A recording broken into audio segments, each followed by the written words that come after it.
교과서에 충실한 교과 토의, 여디디아의 교충 교토 시간입니다. 여러분 안녕하십니까? 오늘은 제3기 5과 6월절이라는 제목으로 우리 8월 2일 안식일 교과 연구를 진행하도록 하겠습니다. 여러분 성경책과 교과책을 미리 준비해 주시기 바랍니다. 연구 범위입니다. 출애굽기 11장 1에서 10절, 미가 6장 8절, 출애굽기 12장 1에서 30절, 고린도전서 5장 7절, 출애굽기 13장 14에서 16절, 히브리서 11장 28절입니다.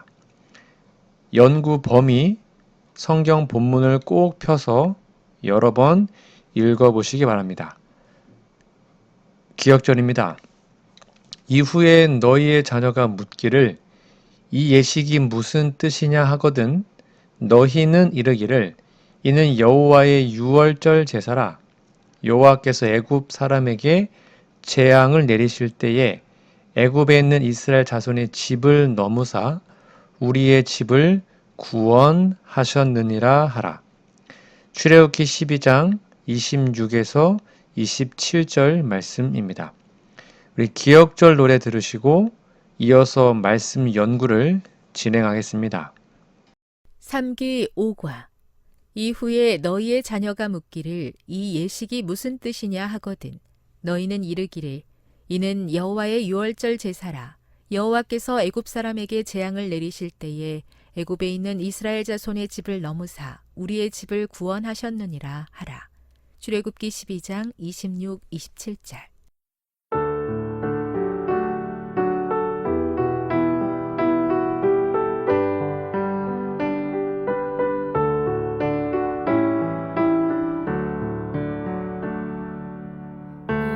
이후에 너희 자녀가 묻기를 이 예식이 무슨 뜻이냐 하거든 너희는 이르기를 이는 여호와의 유월절 제사라. 여호와께서 애굽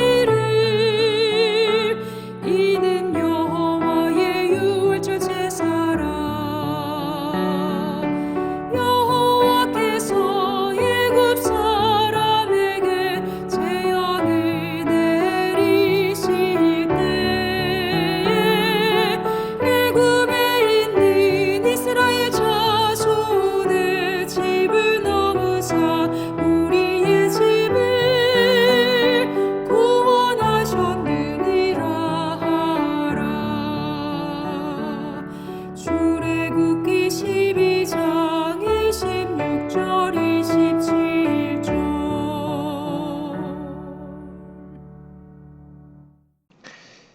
7월 27일 일요일입니다. 제목은 한 가지 재앙을 더한 후에야. 자, 교과서 질문을 볼게요. 출애굽기 11장 1에서 10절 읽어보라. 하나님은 애굽의 심판을 내리시기 전에 어떤 경고를 주셨는가? 그럼 11장 1절에서 10절을 꼭 읽어보시기 바랍니다. 이 본문은 출애굽기의 10번째 재앙, 곧 장자의 죽음이 임하기 직전에 주어진 하나님의 마지막 경고를 기록하고 있습니다. 이 장은 단순한 재앙 예고가 아니라 하나님의 오래 참으심과 공의, 그리고 구속의 역사가 정점에 이르고 있음을 보여줍니다. 하나님께서 애굽에 내리신 마지막 경고가 뭐죠? 11장 1절에 보면 하나님께서 모세에게 말씀하셨습니다. 내가 이제 한 가지 재앙을 바로와 애굽에 내린 후에야 그가 너희를 여기서 내보내리라라고 선언하셨습니다. 이 말씀은 10번째 재앙인데요. 곧 애굽의 모든 처음 난 자, 즉 왕자에서부터 종의 자녀 그리고 가축의 처음 난 것까지 하여튼 장자들은 다 죽음에 이를 것이라는 엄청난 경고였습니다. 이는 지금까지의 9개의 재앙과는 차원이 다른 결정적인 심판이었습니다. 하지만 하나님은 이 무서운 재앙을 곧바로 실행하지 않으시고 모세를 통해 명확하고 구체적으로 경고하셨습니다. 11장 4에서 6절을 좀 요약하면 밤중에 내가 애굽 가운데로 들어가리니 애굽 온 땅에 전무후무한 큰 부르짖음이 있으리라. 이 경고는 경고 자체가 목적이 아니라 마지막으로 회개와 순종의 기회를 주시기 위함이었습니다. 모든 백성은 그 경고를 통해 자신의 위치를 점검하고 하나님의 뜻에 응답할 자유를 얻었죠. 자, 하나님의 인내와 공의의 균형을 좀 살펴보겠습니다.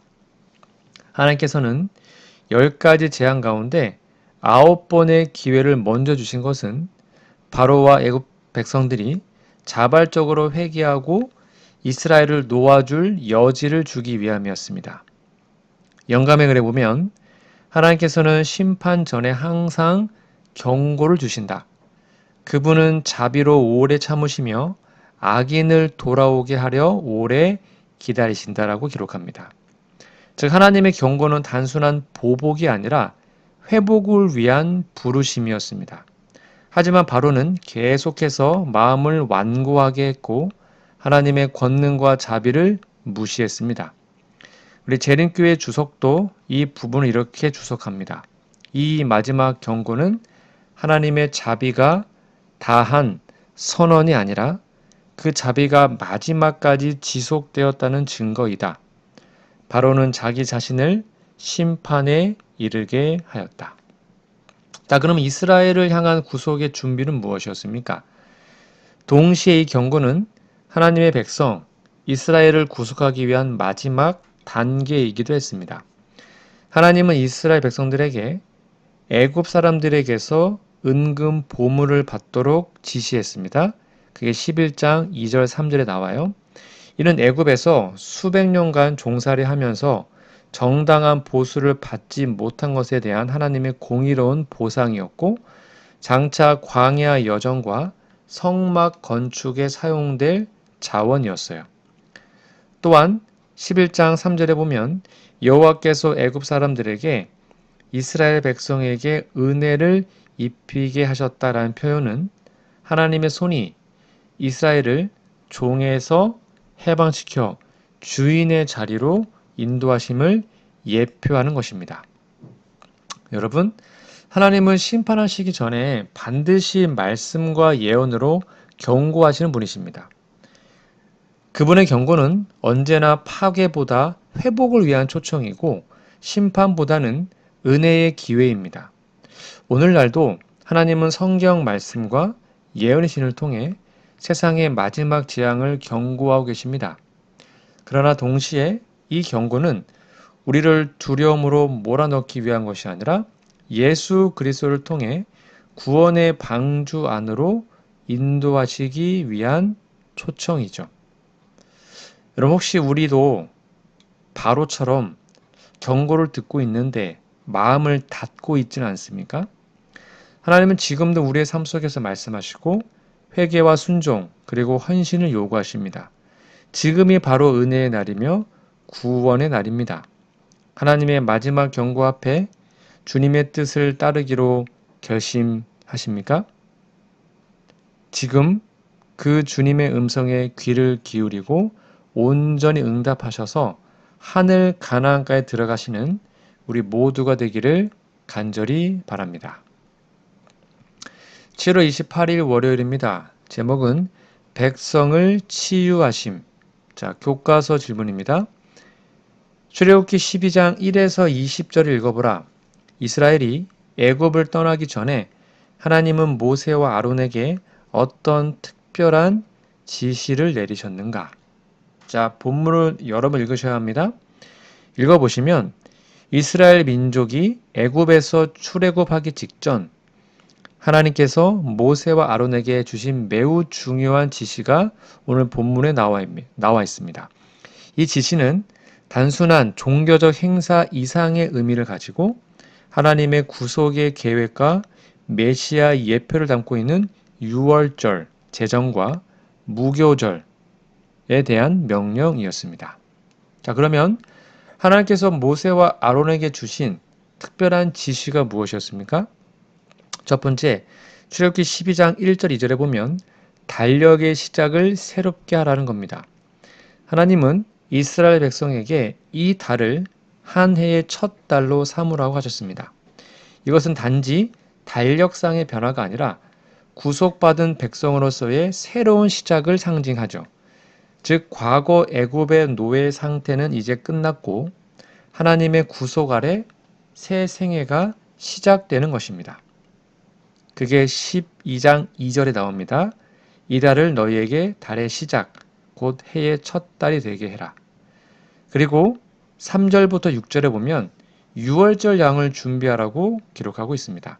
각 가정은 흠없는 1년 된 수컷 어린 양을 택해서 14일까지 간직하다가 해질 무렵에 잡도록 명령을 받았죠. 이는 예수 그리스도를 예표하는 희생 제물이었습니다. 흠없는 어린 양은 죄 없으신 그리스도를 의미하고 6절에 회중이 그것을 잡고는 온 인류의 죄를 위하여 십자가에 달리신 예수님을 상징합니다. 그리고 12장 7절에 보면 세 번째로 피를 문설주에 바르라고 나와 있습니다. 양의 피는 이스라엘 백성이 죽음의 재앙에서 보호받는 유일한 표식이었습니다. 12장 7절 피를 너희가 사는 집 문 좌우 문설주와 임방에 바르고 이는 오직 그리스도의 보혈만이 죄로부터의 심판에서 우리를 구원하신다는 진리를 분명히 가르쳐 줍니다. 영감의 글은 이 장면 이렇게 설명합니다. 그리스도의 피는 영혼의 문설주에 발라져야 하며 그것이 구원의 보증이 된다. 네 번째는 12장 8절에 고기를 먹되 무교병과 쓴 나물과 함께 먹으라고 나와 있습니다.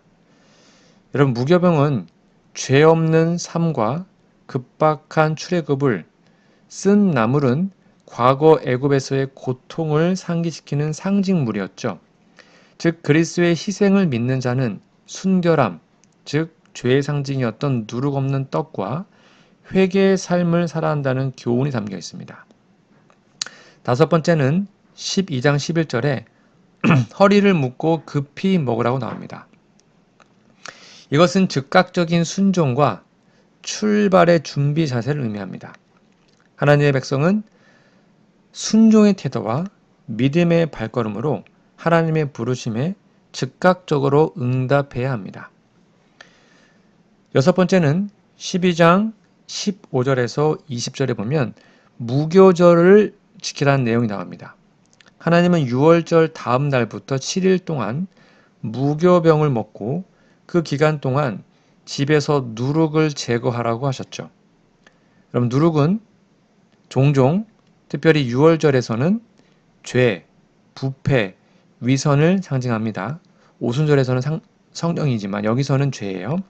그러므로 무교절은 단지 빵을, 떡을 누룩 없이 만드는 절기가 아니라 죄 없는 삶과 순결한 공동체를 향한 부르심입니다. 자, 이 부분을 우리 재림교는 이렇게 해석합니다. 유월절과 무교절의 상징을 통해 예수 그리스도의 십자가 희생과 우리의 영적 삶의 정결함을 우리는 강조해야 합니다. 즉 유월절은 단지 고대의 절기가 아닌 예수님의 구속 사역의 예표이자 성만찬의 모형으로 이해해야 하고요. 무교절은 믿는 자의 개인적인 정결함과 교회의 순결성을 상기시킵니다. 고린도후서 5장 7절에 보면 우리의 유월절 양 곧 그리스도께서 희생이 되셨다라고 기록하고 있죠. 자, 그럼 여러분, 하나님은 애굽을 떠나기 전에 백성들에게 먼저 정결함과 믿음, 준비된 마음을 요구하셨습니다. 오늘날 우리도 이 땅의 영적 애굽에서 떠나기 위해서는 그리스도의 피 아래 거하는 믿음, 죄에서 떠나는 회개, 즉각적인 순종의 삶이 필요합니다. 주님께서 곧 다시 오실 그날을 바라보며 우리의 영혼의 문설주에 예수님의 피가 발라져 있습니까? 우리의 삶의 누룩, 곧 죄와 타협, 게으름, 교만 이런 것들이 제거되어 있습니까? 이제는 그리스도의 유월절 희생을 깊이 묵상하며 우리도 새로운 삶의 첫 달, 새로운 시작을 해야 합니다. 하나님의 구속의 은혜 안에서 정결한 마음으로 주님의 오심을 준비한 우리 모두가 되기를 간절히 바랍니다. 밑에 있는 두 번째 질문입니다. 출애굽기 12장 13, 14절 읽어보라. 마지막 재앙이 올 때 주님은 그들을 위해 어떤 일을 계획하셨는가? 이 모든 것은 무엇을 상징하는가? 13절, 14절은 열 번째 재앙, 곧 장자의 죽음이라는 하나님의 심판이 임할 때 하나님의 백성이 어떻게 보호받을 수 있는지 또 그것이 무엇을 예표하는지를 분명하게 보여주는 말씀입니다. 이 구절은 단지 고대 사건을 설명하는 것이 아니라 구속의 대역사를 펼치시는 하나님의 자비와 계획, 그리고 예수 그리스도의 십자가 희생을 가리키는 깊은 상징이 담겨 있습니다. 자, 13절, 14절 간단히 읽어볼게요. 내가 애굽 땅을 칠 때에 그 피가 너희가 사는 집에 있어서 너희를 위하여 표적이 될지라. 내가 피를 볼 때 너희를 넘어가리니 이게 유월입니다. 재앙이 너희에게 내려 멸하지 아니하리라. 14절 너희는 이 날을 기념하여 여호와의 절기를 삼아 영원한 규례로 대대로 지킬지니라. 자, 하나님께서 계획하신 일이 무엇이었죠? 첫 번째는 피를 통한 보호였습니다. 하나님은 이스라엘 백성에게 흠없는 어린 양의 피를 문설주에 바르라고 명령하셨습니다. 이는 단순한 외적인 행위가 아니라 믿음으로 하나님의 말씀에 순종함으로써 심판에서 보호받는 방법이었어요. 12장 13절 내가 피를 볼 때 너희를 넘어가리니 이 표현이 패스오버, 유월이라는 뜻입니다. 즉 하나님의 심판이 넘어간다는 것은 구원을 의미하죠. 하나님께서 보시는 것은 집의 크기나 사람의 행위가 아니었고 그 집의 문설주에 피가 있냐 없냐였습니다. 이는 오직 예수 그리스도의 보혈만이 인간을 죄의 형벌에서 건질 수 있다는 진리를 강력히 보여주는 겁니다. 이게 어떤 것을 상징할까요? 첫 번째는 어린 양은 예수 그리스도를 예표하죠. 어린 양은 장차 오실 하나님의 어린 양 예수 그리스도를 예표합니다. 예수님은 죄 없으신 삶을 사셨고 십자가에서 온 인류를 위한 희생 제물이 되셨습니다. 영감의 글에도 어린 양은 장차 오실 구속자, 곧 하나님의 어린 양 예수님을 상징하였다. 그리스도께서는 죄의 대가로 피를 흘리셨고 믿음으로 그의 피를 의지하는 자마다 구원을 얻는다. 자, 두 번째는 피는 구속의 표, 곧 믿음의 표시였습니다. 이스라엘 백성이 그 피를 문에 발랐을 때 그것은 하나님의 말씀을 신뢰하는 믿음의 행동이었습니다. 오늘날도 그리스도의 보혈을 의지하고 믿는 믿음의 삶이 없이는 하나님의 심판에서 보호받을 수 없습니다. 자, 그러면 절기로서의 기념은 어떤 의미입니까?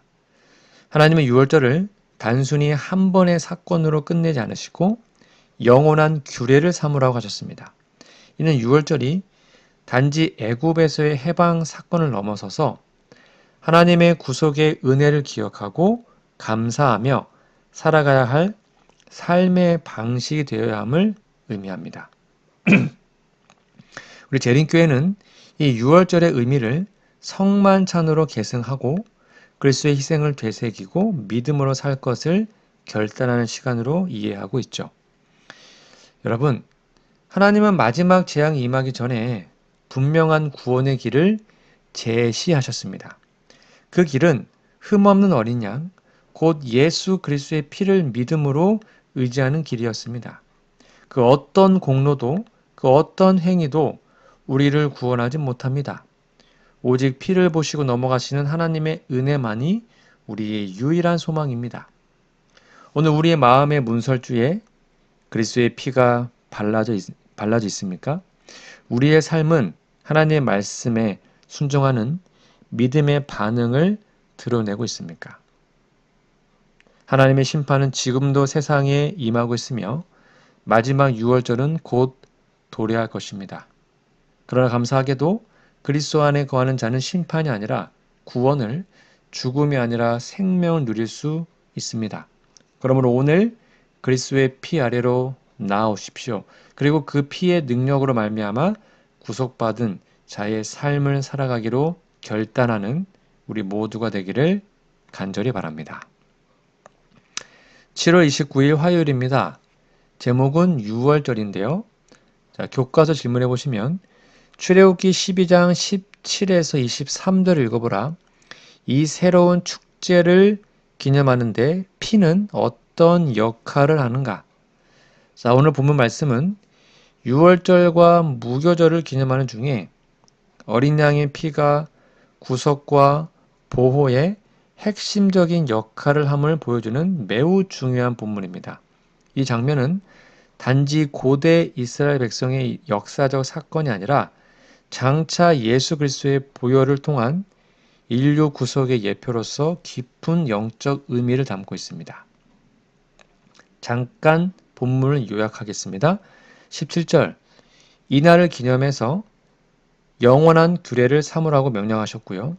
21에서 23절은 이스라엘 백성은 어린 양의 피를 문 임망과 좌우 문설주에 바름으로써 죽음의 재앙으로부터 보호받았습니다.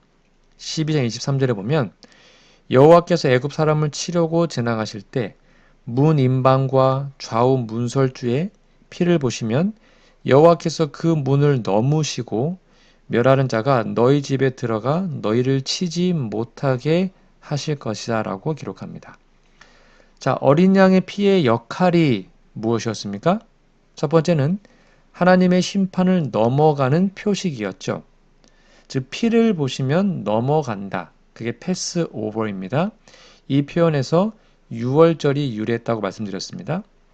하나님은 피를 통해 이 가정이 말씀에 순종하고 하나님의 구속에 참여했음을 인정하셨습니다.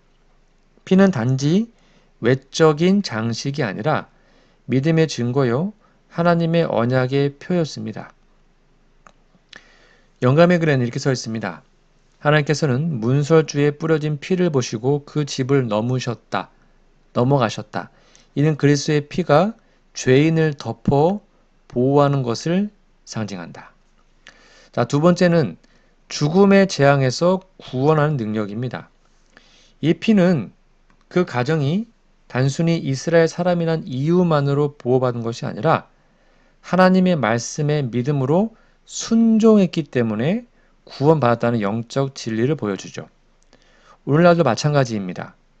여러분, 교파나 신분, 선행이 아닌 우리는 예수 그리스도의 보혈을 믿고 의지하는 믿음으로만 영원한 생명을 얻을 수 있습니다. 세 번째는 영원한 기념과 회상의 중심입니다. 즉 하나님은 유월절을 단지 과거의 역사로 남기지 않고 대대로 지킬 규례로 삼으셨죠. 그 이유는 이스라엘 백성이 하나님의 구속의 은혜를 날마다 기억하고 감사하며 그 은혜에 합당한 삶을 살도록 하기 위함이었습니다. 그래서 12장 17절에도 너희가 이 날을 지킬 것은 여호와께서 너희의 군대를 애굽 땅에서 인도하여 내신 바로 그 날이기 때문이다 라고 기록하는 것이죠. 여러분, 다시 한번 우리 재림교회는 이 유월절 사건을 그리스도의 십자가 희생에 대한 강력한 예표로 이해하고 오늘날 성만찬이 유월절의 신약적 실현이라고 가르칩니다. 성만찬에서 우리는 예수 그리스도의 몸과 피를 기념해서 그분의 재림을 기다리는 믿음의 공동체로서의 정체성을 확인하는 것이죠. 여러분, 하나님은 심판이 임하기 전 구원의 길을 분명히 제시하셨습니다. 그 구원의 표는 바로 흠없는 어린 양의 피였습니다.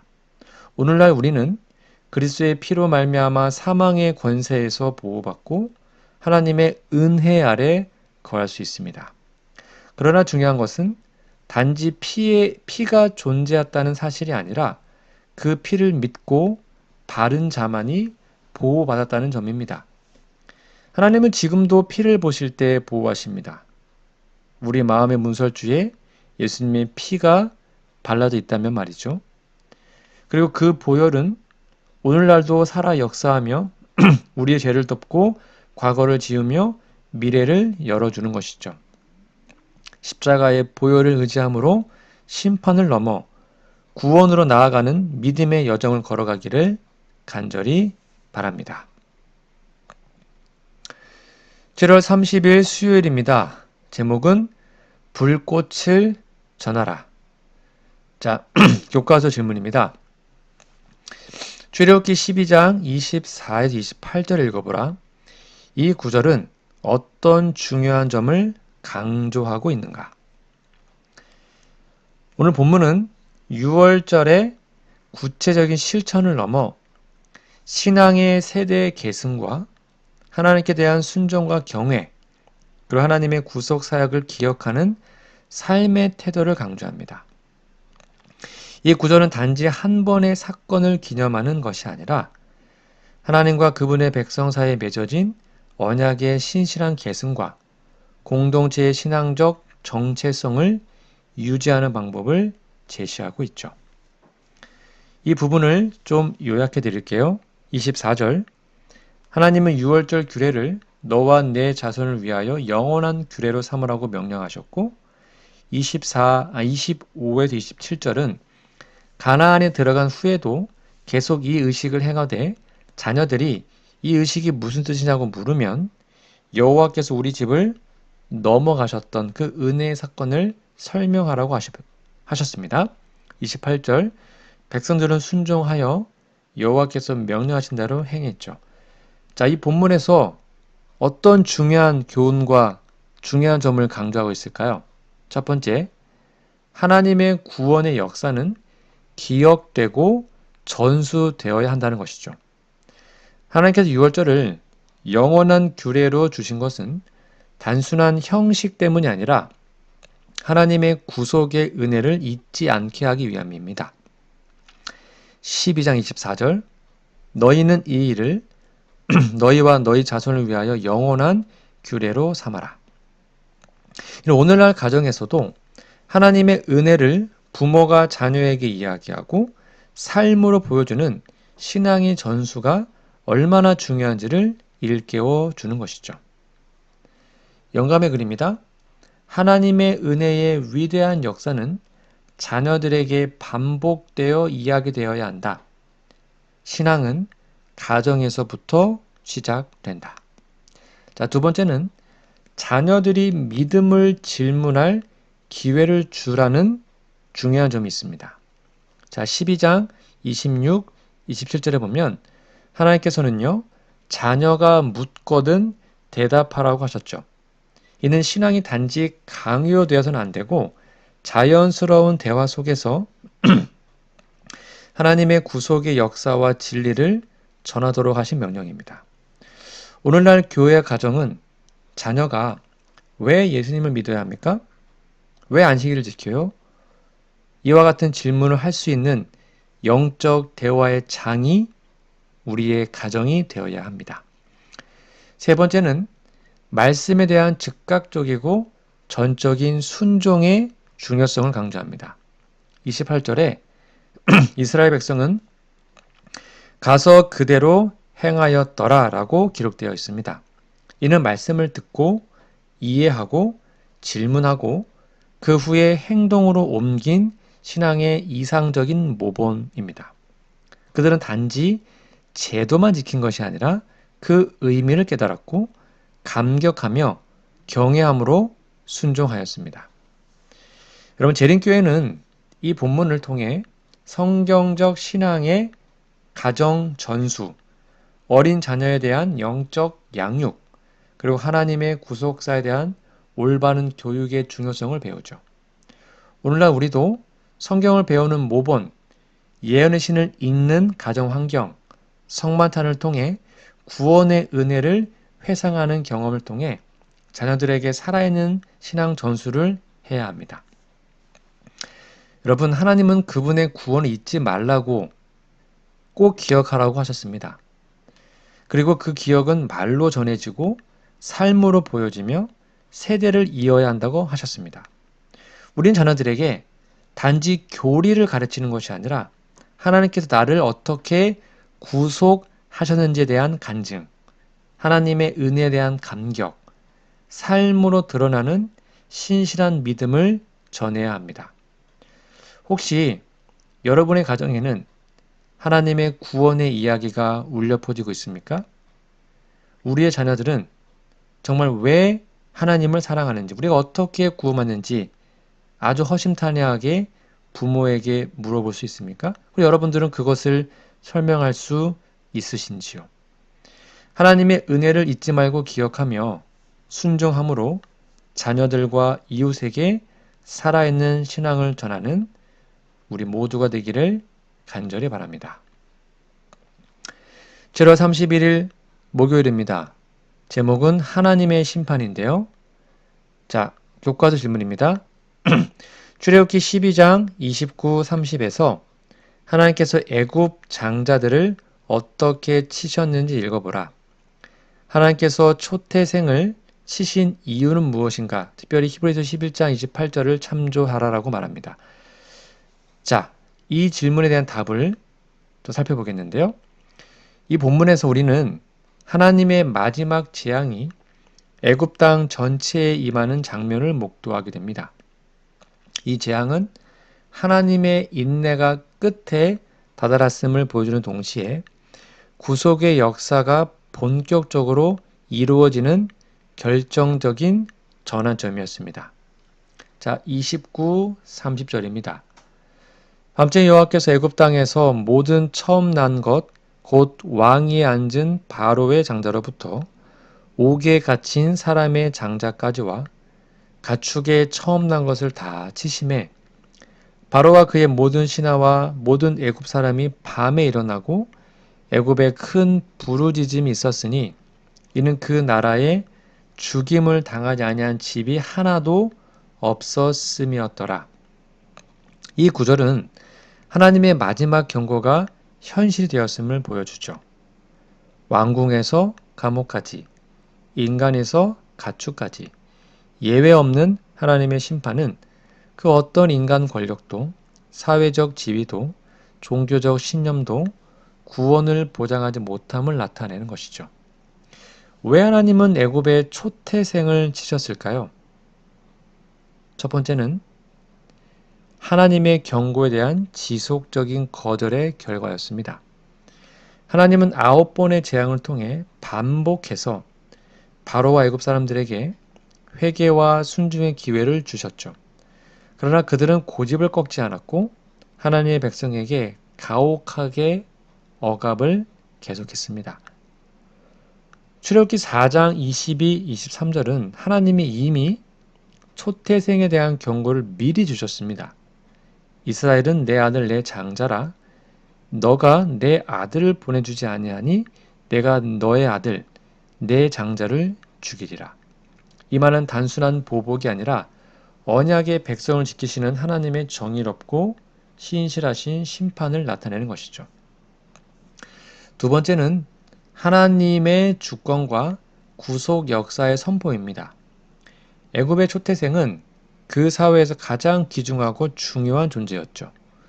장자는 가문의 명예와 미래를 대표했고 신들의 축복의 상징이기도 했습니다. 따라서 장자를 치신 것은 애굽 신들과 체계에 대한 하나님의 주권 선포이고 거짓 신들의 무력함을 드러내신 영적 승리의 선언이기도 합니다. 재림교회 주석은 이 장면을 이렇게 설명합니다. 장자 재앙은 여호와의 인내가 끝났음을 상징하며 그분의 능력과 주권을 전적으로 나타내는 심판이었다. 이는 애굽의 우상 숭배 체계와 신화에 대한 종말이었다. 세 번째는 바로 믿음과 순종의 대조입니다. 그게 히브리서 11장 28절에 나오는데요. 믿음으로 그는 유월절과 피 뿌린 예식을 정하여 장자를 멸하는 자가 그들의 미치지 않게 하였으며 이렇게 나와 있습니다. 자, 히브리서 11장 28절은 하나님의 심판이 무차별이 아니라 믿음과 순종에 따라 피할 수 있는 길을 함께 제공하였음을 강조하죠. 어린 양의 피를 바른 자들만이 보호를 받았습니다. 이는 우리가 그리스도의 피를 믿음으로 받아들이고 말씀에 순종할 때에만 구원이 가능하다는 진리를 강력하게 보여주는 것입니다. 영감의 글입니다. 하나님은 애굽의 심판을 내리시되 그 전에 충분한 기회를 주셨고 순종하는 자는 구원받을 수 있도록 하셨다. 하나님의 사랑과 공의는 항상 함께 나타난다. 여러분, 하나님의 심판은 단순한 징벌이 아니라 회개를 촉구하는 자비의 외침이었습니다. 그러나 그 외침을 반복해서 거절한 자들에게는 결국 하나님의 주권과 의가 드러나는 마지막 심판이 임했던 것이죠. 오늘 우리도 하나님의 말씀 앞에서 어떤 선택을 하고 있는가를 돌아보아야 합니다. 우리는 매일의 삶 속에서 그리스도의 보혈을 의지하고 믿음으로 사는지, 아니면 세상의 왕 바로처럼 고집을 부리며 심판을 향해 가고 있는지를 살펴야 합니다. 초태생의 죽음은 단지 과거의 사건이 아닙니다. 그것은 오늘날 우리에게도 회개와 믿음, 순종을 촉구하는 하나님의 부르심입니다. 그러므로 날마다 지금 은혜의 시기가 있을 때 우리를 심판에서 건지시는 그 예수님의 보혈을 다시 한번 의지하셔서 믿음으로 구원 얻는 우리 모두가 되기를 간절히 바랍니다. 오늘은 제5과 6월절이라는 제목으로 우리 하나님 말씀을 함께 나눴습니다. 여러분, 연구 범위 성경 본문을 꼭 펴서 여러 번 읽어주시고 그리고 기억절도 외워주시면 감사하겠습니다. 우리 다음 주에는요, 제6과 홍해를 건너서 라는 제목으로 우리 함께 은혜의 말씀을 나누겠습니다. 다음 주까지 영육간에 강건하시고 우리 기도하고 오늘 모든 공부를 마치겠습니다. 하늘에 계신 아버지, 우리의 마음이 굳어지고 주장이 강해지는 것을 자신도 알지 못할 때가 있습니다. 성령님, 우리의 마음을 살피시어 무엇을 위해서 그렇게 하는지 돌아보게 도와주시옵소서. 오직 십자가 사랑만을 마음에 굳게 담고 사랑을 실천하게 도와주시옵소서. 어떤 일보다 더 시급한 것은 주님의 보혈 아래 서 있다는 것임을 알려주셔서 감사합니다. 우리의 과거가 어떠하든지 오늘의 모습이 어떠하든지 다른 무엇보다 주님의 보혈 아래 설 수 있게 도와주시고 구원의 은혜를 우리에게 부어 주옵소서. 한 사람도 빠짐없이 이것을 먹으라고 하시며 우리를 위해 자신을 주신 사랑과 희생에 감사합니다. 우리는 죄 가운데 있으며 돌아보면 발걸음마다 죄가 가득하지만 오직 불가능한 우리를 지나게 하시는 어린 양의 보혈을 겸손히 의지합니다.